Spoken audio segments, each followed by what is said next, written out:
In my process here to replace the coil on this side, you see we still have the coil here. This one works, but since I had to tear the motor down this far, I think I'm just going to replace this one right away too.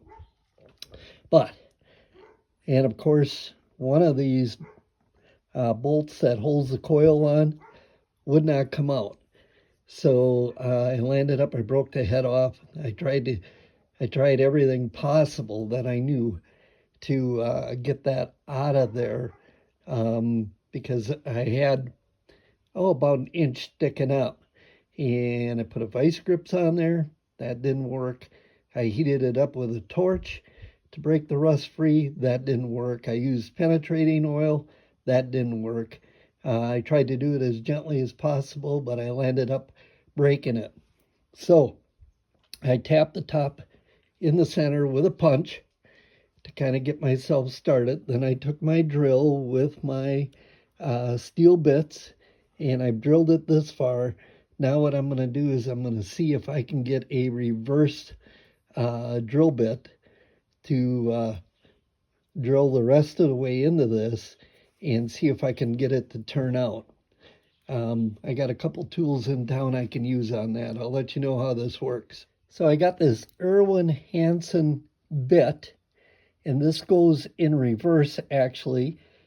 And I'm going to put this in the hole that I tapped, put it on the drill, and it should back that busted screw or bolt right out of there. So the ending part of this project, I had to order the new coil, and that'll probably be in about a week or so. But I can't believe that bolt was in there so tight, it kind of dissolved in there to an extent. I drilled it out for the most part. I put on that thing to back it out, and I actually landed up breaking the white metal around it. Finally got it out enough.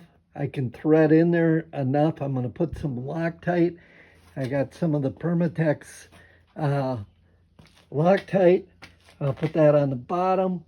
Snug both sides up. I should be fine. I did put the screw in. It goes in tight, and so we should be good. Just got to wait for the parts to come in a week or so. Hit that like and subscribe button. Check out the other videos at Perrodin the Project Specialist. Have a great day.